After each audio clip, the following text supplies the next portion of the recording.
Tak, ahoj, volám sa Niklas, som študent Evangelického gymnázia a vo voľnom čase veľmi rád športujem, najviac v horách.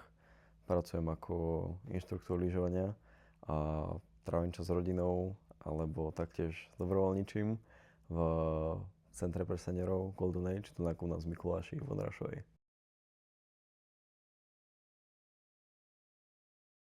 A prvotne ma asi motivovalo DOFE, a asi ako veľa dobrovoľníkov v mojom veku, čo poznám.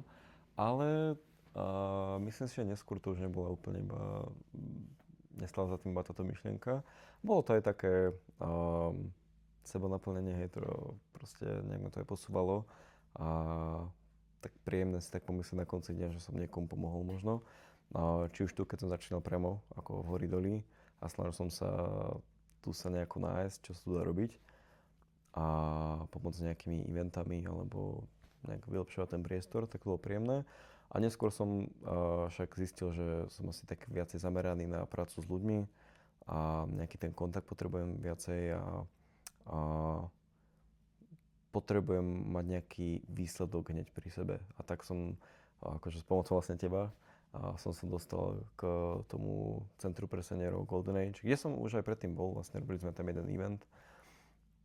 A tak sa k tomu dostal, prihlásil som sa k ním, či môžem nejako tam pravidelne chodiť a raz do týždňa tam prídem a to je celé.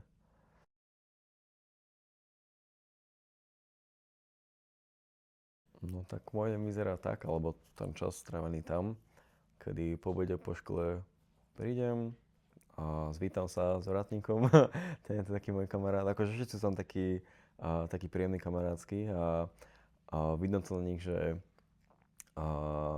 tí pracovní centra je veľa času so staršími ľuďmi a nechcem by to znamená nejak egoisticky, hej, to vôbec nie, ale myslím si, že sú veľmi radi, keď tam hoci kto mladší príde, hej, alebo usporiadajú tam aj napríklad veľa eventov, či už tam nejaké kapely chodia, alebo pán farár napríklad, alebo iní dobrovoľníci a sú veľmi radi, keď tam môžu niekoho iného privítať, majú tam nejakého mladšieho, pozovárajú sa s ním, a majú niečo nové, lebo dosť tam fungujú proste na takej stereotypnej báze.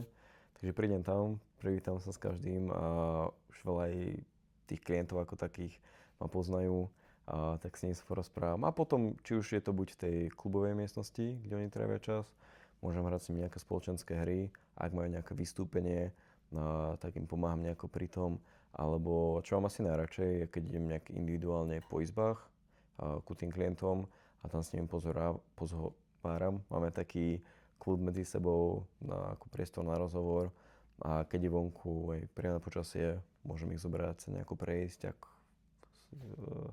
sa to dá, ak je tá možnosť a to je v podstate celé.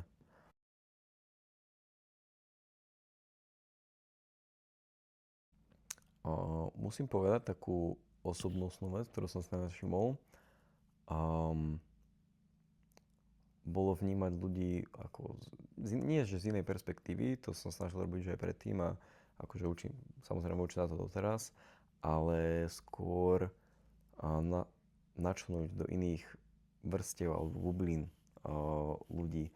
Či už to bolo tu v Horidoli, tu som videl proste ľudí, s ktorými som sa inak absolútne nestretol. A to mi dosť pomohlo, proste vnímať ako ten svet trošku z iného súdku pohľadu a vnímať iné problémy, ktorým mnohí ľudia čelia, ktoré napríklad ja v svojom svete nemám, alebo či už to je v tom dome dôchodcov, a vnímať ten svet inak, mať trošku väčšiu empatiu aj voči tým starým ľuďom a pochopiť, prečo sú takí, akí sú, že spomalenejší, starší a tak ďalej, hej. A, alebo hoci kto iný, no. Toto mi dalo veľa a potom aj to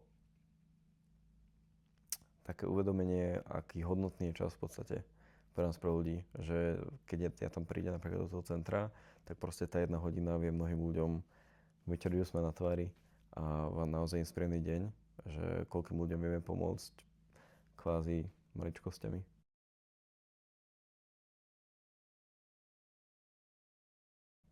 Tak ako som povedal, ako som teraz odpovedal, je tam určitá sebereflexia, ktorú človek nadobudne a je možno sa dostať do kontaktu s mojimi novými ľuďmi, získať nejaké možnosti aj tu v tomto centre. Myslím si, že ak dobrovoľník je tu priamo v Oridoli a baví ho to, tak má tu určite nejaké výhody, ako tráviť aj svoj voľný čas mimo tých aktivít.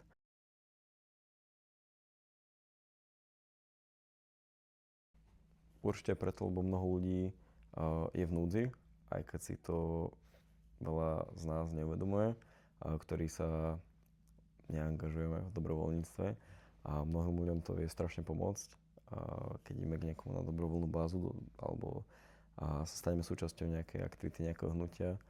A, a proste, neviem, myslím si, že to skôr tak upevňuje takú tú myšlienku, aj ktorú mám ja veľmi rád v živote, že ako, môže to znieť smiešne, ale že my ľudia by sme mali pracovať ako taký tím, vieš, asi pomáhať ako tá spoločnosť a táto myšlienka do dobrovoľníctva to tak upevňuje dosť, podľa môjho názoru. A to asi také všetko, čo by som mohol k tomu povedať.